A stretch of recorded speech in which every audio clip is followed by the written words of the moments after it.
আসসালামু আলাইকুম এভরিওয়ান। বাংলা সাহিত্য ৯ দিনে শেষ করা মিশনে আজকে ৪র্থ দিন শেষ করলাম। তো ৪র্থ দিনে আমি পড়লাম হচ্ছে বেগম রোকেয়া, শামসুর রহমান, দীনবন্ধু মিত্র, প্রমথ চৌধুরী, মুনীর চৌধুরী, আখতারুজ্জামান ইলিয়াস এবং সৈয়দ ওয়ালিউল্লাহ।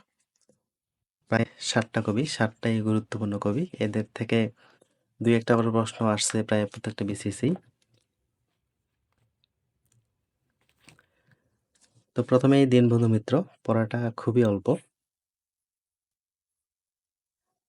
এখানে দীনবন্ধু মিত্রর শুধু কয়েকটা নাটক দেওয়া আছে। আর নাটকগুলো সম্পর্কে একটু বিস্তারিত পড়াশোনা আছে। আর পাশাপাশি আছে এখানে প্রায় ২১টার মতো এমসিকিউ।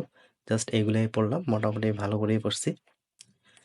আর এখানে যেগুলা পরীক্ষায় আসছিল ওইগুলা লাল কালি দিয়ে গোল দাগ করে রাখছি। যাতে করে সুবিধা হয় যে আসলে কোন প্রশ্নগুলা বা কোন কবি থেকে কয়টা প্রশ্ন আসছে এজন্যই লাল কালি দিয়ে দাগ দিয়ে রাখছি। আর যেগুলো কনফিউশন সেগুলো পেন্সিল দিয়ে গোল দাগ দিয়ে রাখছি। এরপরে পড়লাম হচ্ছে প্রমথ চৌধুরী। প্রমথ চৌধুরীর বিস্তারিত পড়াটা মোটামুটি কয়েকবার পড়ছি। একটা পড়া যতক্ষণ পর্যন্ত নিজের মধ্যে স্যাটিসফাইড কাজ না করে ততক্ষণ পর্যন্তই আসলে পড়া উচিত। তো এখন যেহেতু একটা করে সাবজেক্টই পড়তেছি আর ৭ দিনের ভিতরে একটা টার্গেট নিয়ে, সো অন্য কোনো যেহেতু সাবজেক্ট নাই, এখন এই সাবজেক্টগুলোকেই খুব ভালো করে পড়তে হবে। পড়াটা যদি খুব তাড়াতাড়ি শেষও হয়ে যায়, তো যত বেশি রিভিশন দেওয়া যায় ততই ভালো।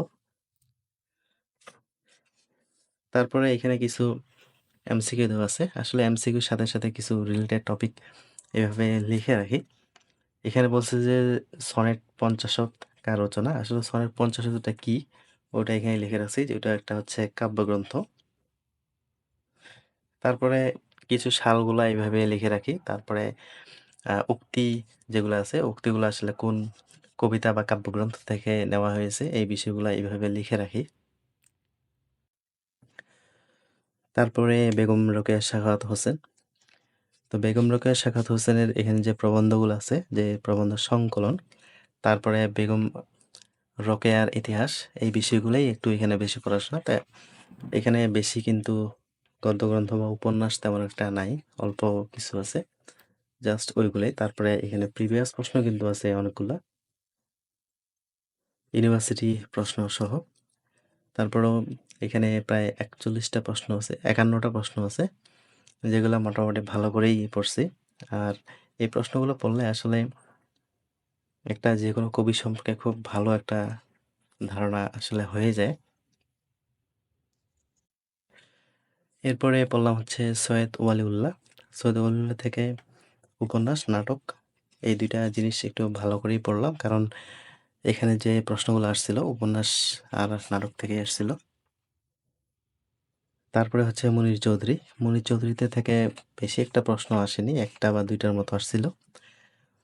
মুনীর চৌধুরীর নাটকগুলোই এখানে বেশি গুরুত্বপূর্ণ। এখানে মৌলিক নাটক আছে কিছু, আর হচ্ছে অনূদিত কিছু নাটক আছে।